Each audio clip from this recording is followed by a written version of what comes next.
Chapter 3. There is no ceremony. Those remaining on the shore do not wave or call out.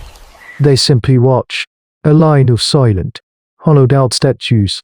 As the tide lifts the clumsy vessel and pulls it away, the five on the raft do not look back. To look back is to invite the ghosts of what they have lost to join them on the journey. They paddle with crude, splintered boards, their movements clumsy, fighting the shoreward pull of the waves.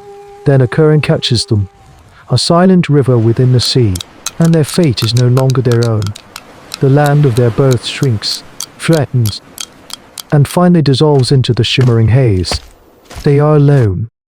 The world is now only three things: the splintery bamboo beneath them, the burning sky above, and the vast, indifferent water all around.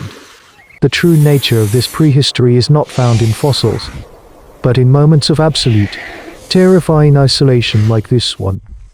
The first day is a trial by sun. It beats down, reflecting off the water until their eyes ache. Thirst becomes a living thing, a claw in their throats. They have a few gourds of water, but they know it is not enough. The night is worse, the sun vanishes, and a profound, chilling dark swallows the world. The water, once a blinding mirror, becomes a black, breathing entity beneath them. Every splash, every creak of the vine cordage, sounds like a predator. They huddle together, a small knot of warmth and fear, as the stars emerge cold, glittering canopy of unfamiliar patterns. These are the first true mariners of our species. Homo sapiens confronting an element their bodies were never designed for.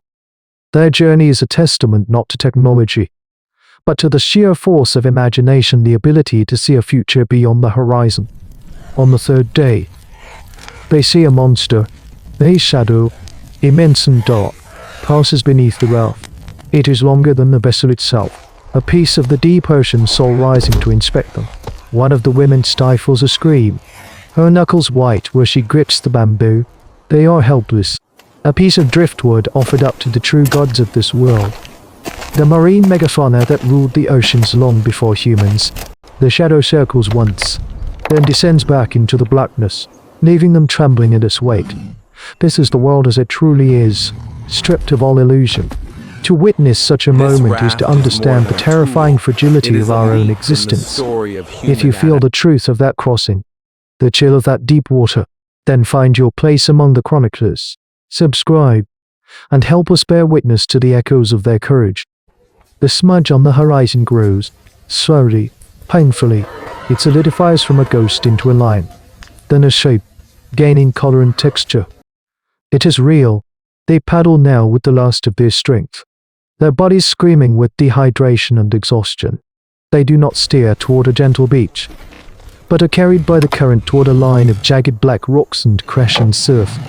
The landing is not a triumph. It is a shipwreck. The raft, their vessel of woven dread, is shattered by a wave, its purpose served. They are thrown into the violent water, clinging to the wreckage, dragged and battered against the shore. They do not walk into their new world. They crawl, bleeding unbroken, onto a rocky beach, leaving the bones of their creation to be swallowed by the tide.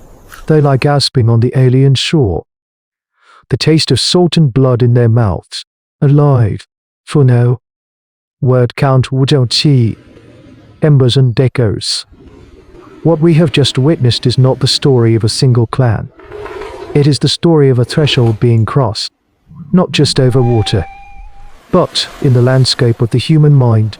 The fear they faced was absolute, the ocean an embodiment of the fatal unknown. Yet they built, they chose, and they sailed. This act, repeated in countless variations across the millennia, is what carried us out of one continent and across the entire planet. This wasn't a migration, it was an act of collective, desperate imagination. Every time a modern explorer pushes a boundary, every time a scientist chases a hypothesis into uncharted territory, they are borrowing from the courage of these five unnamed souls crawling onto that hostile shore. Their archaeology is not of stone, but of spirit.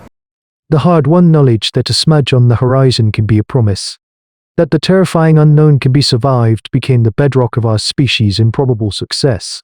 Their journey is a whisper in our blood, a reminder that the greatest leaps forward are often taken from the edge of a cliff, with no guarantee of a safe landing. It forces us to ask, what is the smudge on our own horizon that we are too afraid to sail toward? This is the chronicler. We bear witness. For the silence that follows is as profound as the story itself. And yet, the new land had voices of its own, far older and stranger than any they had ever known. This is the chronicler. We bear witness, for the silence that follows is as profound as the story itself.